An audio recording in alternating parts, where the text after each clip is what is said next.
ang pagtagas ng daang-daang libong litro ng diesel sa baybayin ng Rosario, Cavite kumalat na sa mga karatig na bayan. Ayon sa PCG of Philippine Coast Guard, dahil sa hangin at alon, papunta na raw ang langis sa direksyon ng Corridor Island at sa bukana ng Manila Bay. Sa pagsusuri ng mga otoridad, lumabas na nagmula sa isang nabutas na pipeline ng Petron ang oil leak, pero hindi pa kinukumpirma ng Petron ang report sa ngayon. Ngayon pa man, nakikipagtulungan na raw ang kumpanya sa mga otoridad. Live mula sa Rosario, Cavite, may report si Jay Sabales. Jay. Joseph, Sandra, palawak na nga ng palawak ang nasasakop na teritoryo ng dagat ng oil leak na nangyari dito kahapon sa Rosario, Cavite. Mapulang tubig, mga patay na lamang dagat at nakasusulasok na amoy. Ito ang larawang iniwan ng pagtagas ng langis sa baybayin ng Tanza, Cavite kagabi. Pero sa kabila ng masamang epekto nito sa kalusugan, nanatili sa dalampasigan ng mga residente, kabilang na ang mga bata. Kanya-kanyang salok para linisin daw ang baybayin at gamitin ng diesel para sa mga bangka. Sa aerial surveillance video ng Philippine Coast Guard, kitang-kita ang oil sheen o ano may bahagharing kulay sa karagatan. It's quite thick, more or less. It's 500,000 liters of diesel fuel that was spilled over the sea. Bukod sa bayan ng Tanza, apektado na rin ng oil leak ang Rosario na ika-Ternate sa Cavite. Kinumpirma rin ng Coast Guard na umabot pa sa direksyon patungong Corridor Island ang langis. Kanina, sinamahan ng GMA News ang Bureau of Fisheries and Aquatic Resources o BFAR para suriin ang ilang lugar na naapektuhan ng oil leak. Mula sa Angli Point, nakasalubong namin ang ilang mangingisda na nakahuli pa raw ng mga buhay at sariwang lamang dagat. Pero dahil sa oil leak, kumonti na raw ito. Nang balikan namin ng Tanza, kitang-kita pa rin ang langis sa dagat. Sakay kami ngayon ng bangka ng bantay dagat ng Tanza, Cavite. Kasama natin din ngayon yung mga ilang opisyalis sa kanilang lugar.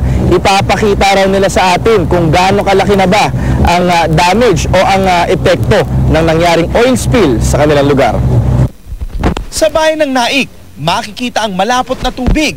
Naglutangan ng mga isda at umaalingasaw ang amoy ng diesel. Matapos ang pagsusuri ng BFAR, nagpasya silang ipagbawal munang mangisda at kumuha ng anumang lamang dagat sa mga apektadong lugar. Para masigurado na rin natin na bagamat nakita naman natin wala nang isda, para masigurado natin na hindi naman makaapekto sa ating mga kababayan kung sakasakali naman na merong isdang mahuhuli doon. Ang tanong ngayon, saan nagmula ang oil leak? Ang sagot ng Coast Guard, mula ito sa butas na underwater pipeline ng Petron sa bayan ng Rosario.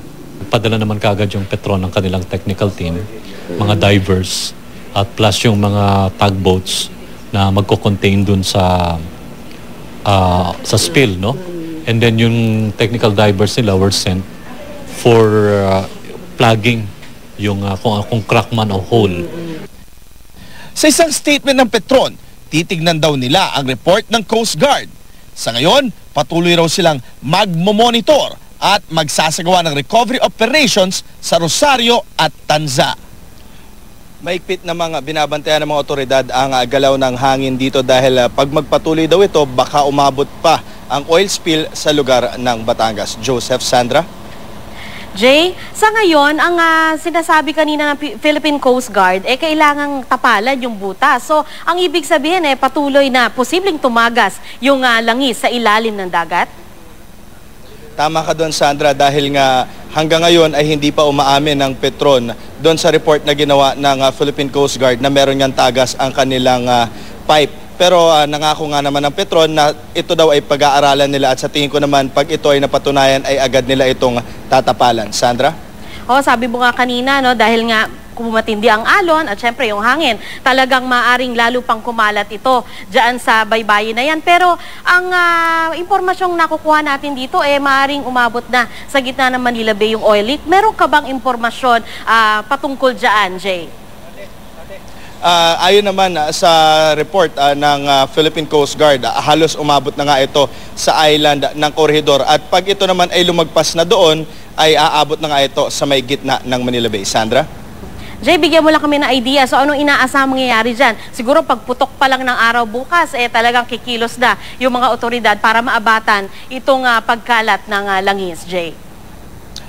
simula naman na nangyari ang oil spill, ginagawa naman na ng mga otoridad ang kanilang magagawa. Katulong na nga itong mga local government units dito sa May Cavite. Ngunit ang hinihintay na nga lang siguro talaga ng mga otoridad ay ang magiging resulta ng pagmamonitor at pag-aaral ng petrol doon naman sa report ng Philippine Coast Guard na meron nga silang oil pipeline na may butas. Sandra? Maraming salamat sa iyo, Jay Sabales.